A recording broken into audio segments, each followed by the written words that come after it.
তুই বাড়িতে আজকে কিছুতেই ঢুকবি না, তোকে বলে দিলাম। কিছুতেই ঢুকবি না তুই বাড়িতে। বাড়িতে ঢুকলে তোর একদিন কি আমার একদিন আজ। আয় তুই বাড়িতে, দেখ তোর আমি কি করি। আয়। শোনো, আমি একটা কথা বলছি।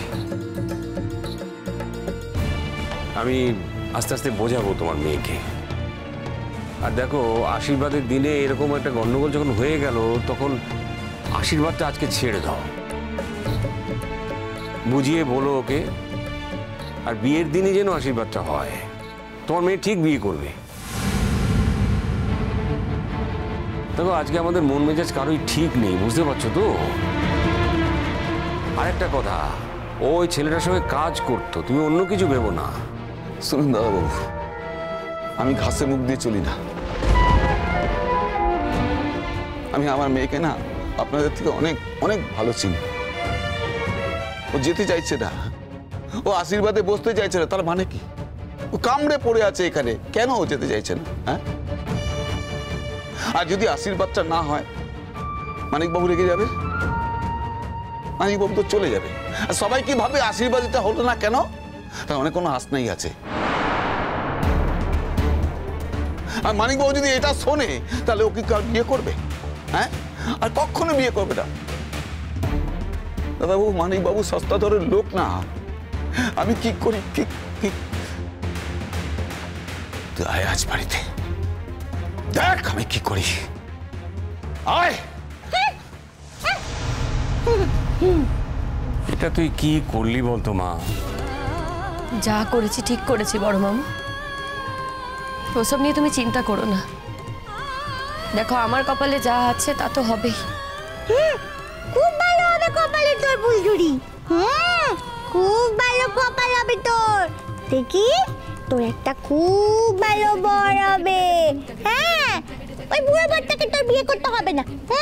ঠিক করেছিস, যা করেছিস ঠিক করেছিস।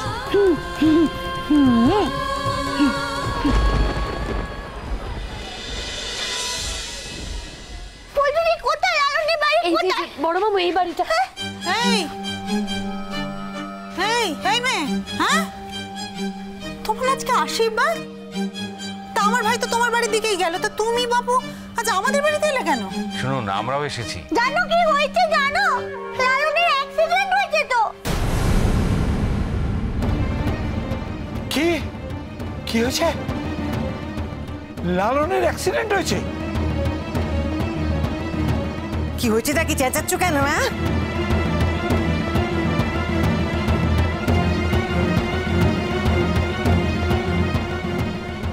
ও আপনি, আর ও তো আপনার মেয়ের সে মিনি না? কি হয়েছে তা কি? কি হয়েছে কি? কার একটা বাইক নিয়ে যাচ্ছিল, আমার আশীর্বাদে যাচ্ছিল। সেই বাইকের সাথে একটা গাড়ি ঠুকে গিয়ে অ্যাক্সিডেন্ট হয়েছে। ওকে হাসপাতালে ভর্তি করা হয়েছে।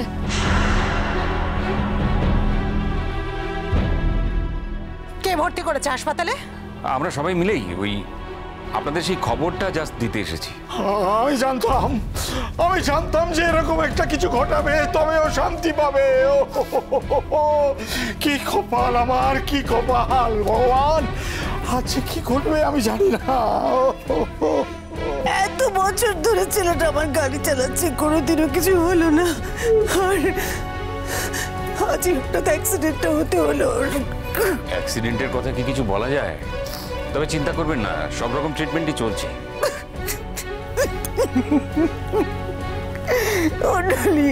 একটু জেনে না মা, জেনে না ওনার কাছে যে কোথায় আছে, কি আছে, যেতে হবে, আমি যাব। ওকে শ্রমিক হাসপাতালে ভর্তি করা হয়েছে।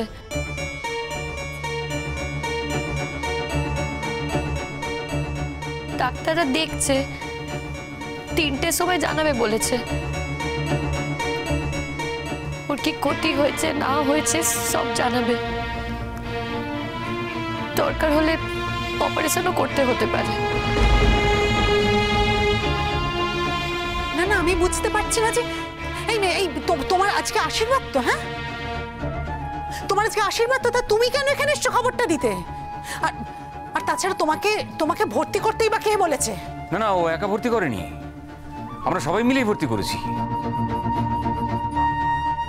আর কি হতো তখন বলো, ভর্তি না করে উপায় ছিল না, মাথা দিয়ে রক্ত পড়ছিল, ভেতরে কোনো ক্ষতি হয়ে গেছে কিনা সেটা দেখার জন্যই আরো।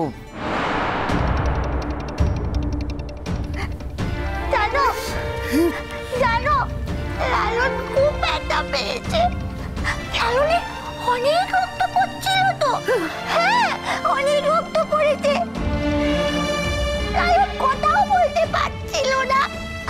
জানো, আমি লালনকে কতবার ডাকলাম, লালন ওঠো ওঠো, লালন উঠছিলই না। লালন চোখ বন্ধ করেছিল, লালনের চোখ বন্ধ ছিল। ঠাকুর,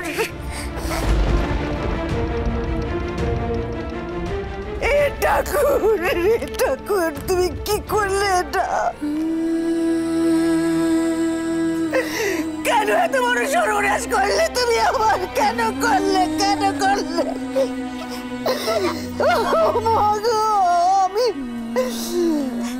আমি আর দাঁড়াতে পারবো না, আমার হাত পা কাঁপছে, আর দাঁড়াতে পারবো না আমি। এই মেয়েটার জন্য সব অনাথ সৃষ্টি হয়েছে। আগের দিন তুমি আমার চুপ করতে বলছিলে না মা? হ্যাঁ, সেই জন্য আমি কোনো কথা বলিনি, কিন্তু এই মেয়েটা সব অনাথ সৃষ্টির মূলে। আমি কি অনাথ সৃষ্টি করেছি গো? কি করেছি আমি? ছেলেটা অ্যাক্সিডেন্ট হয়ে পড়েছিল, সেই খবর পেয়ে তাকে হাসপাতালে ভর্তি করাটা কি অনাথ সৃষ্টি? কি করতাম? পৌঁছাতাম না? তোমরা যতক্ষণে পৌঁছাতে না, দেখতে ছেলেটা হয়তো অক্কা পেয়ে গেছে, সেটাই ভালো হতো বুঝি। দাঁড়া না, এটা কি রাগারাগি করার সময়? দেখুন, যে অবস্থা হয়েছিল তাতে হসপিটালে না দিয়ে কোনো উপায় ছিল না। না না, আমি বলছি যে ওকে এত মাতব্বরি করতে কে বলেছিল? কে বলেছিল ওকে মাতব্বরি করতে? হ্যাঁ, আমাদেরকে একটা ফোন করতে পারতো না? হ্যাঁ, সেই ফোনটাও তো আমাদেরকে করলো না। তুই সত্য, তুই যা, তুই এখানে থাক, তুই এখানে থাক, এইখানেই থাক তুই। আচ্ছা, আপনি তো আমার ছেলেটার কাছে ছিলেন, হ্যাঁ, সব দেখেছেন, আমাকে বলুন না ছেলেটার কি অবস্থা, কি অবস্থা একটু বলুন। হ্যাঁ, আমি ছিলাম, আমি আবার যাবো, আবার খোঁজ নেবো, সন্ধ্যের দিকে আরেকবার যাবো, এই মেয়েটাকে বাড়িতে পৌঁছে দিয়ে আরেকবার যাবো আমি। না না বাবা, আমি যাবো না, আমি লালনের কাছেই যাবো। তুমি তো লালনের কাছে যাচ্ছ, আর আমিও যাবো, ফুলঝুরিও তো যাচ্ছে। কেন, তোমার কোনো কাজ নেই? হ্যাঁ, তোমাকে এখানে পড়ে থাকতে কে বলেছে? আমি গেলে তোমার আপত্তিটা কোথায়? তোমার তো বিয়ে, তোমার তো আজকে আশীর্বাদ, তুমি কেন আমার বাড়ির পেছন পেছন ঘুরছো? আমি তো বুঝতে পারছি না। দেখো, সেটাই না আমার ধর্ম। হ্যাঁ, আমি আমার ধর্ম পালন করছি, আর হাসপাতালটা না কারোর কেনা জায়গা নয়। সেখানে তুমিও যেতে পারো, সেখানে আমিও যেতে পারি। না, পারো না, পারো না তুমি। তুমি তোমার আশীর্বাদ ভেঙে হাসপাতালে গিয়ে দাঁড়ালে হাজারটা কথা হবে। এমনিতে আমার কানে এসেছি, তোমাকে ঘিরে আমার ছেলেকে নিয়ে হাজার রকম কথা হয়েছে, তাই আমি বলেছিলাম যে ও যেন তোমার সঙ্গে চল চল না করে। আর তুমি বা কেন? হ্যাঁ, কেন কেন তুমি তোমার আশীর্বাদ আমার ছেলেকে নেমন্তন্ন করতে গেলে? তুমি যদি তোমার আশীর্বাদ আমার ছেলেকে নেমন্তন্ন না করতে, তাহলে আজ হয়তো এই অ্যাক্সিডেন্টটা হতো না। আমি ওকে চেঁচে নেমন্তন্ন করিনি, ও নিজেই বলেছিল যে ও ভোজ খেতে যাবে, আর আমি বা কি করে জানবো ওর অ্যাক্সিডেন্টটা হবে? শুধু শুধু আমাকে দোষ দিচ্ছ তোমরা। না গো মা,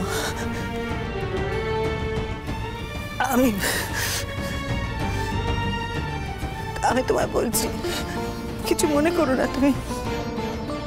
আমি জানি তোমার কোনো দোষ নেই মা, জানি আমি সব আমার কপাল, কিন্তু তুমি ওই আশীর্বাদ থেকে উঠে এলে কেন? দেখো, ওনারা আছেন তো, আমরাও তো আছি, দেখি কি হয়। তুমি যাও যাও, আশীর্বাদে যাও মা। আমার জন্য তার আশীর্বাদ বসে নেই, আমি তো আশীর্বাদ থেকেই বেরিয়ে এসেছি। কেন বেরিয়ে এসছো?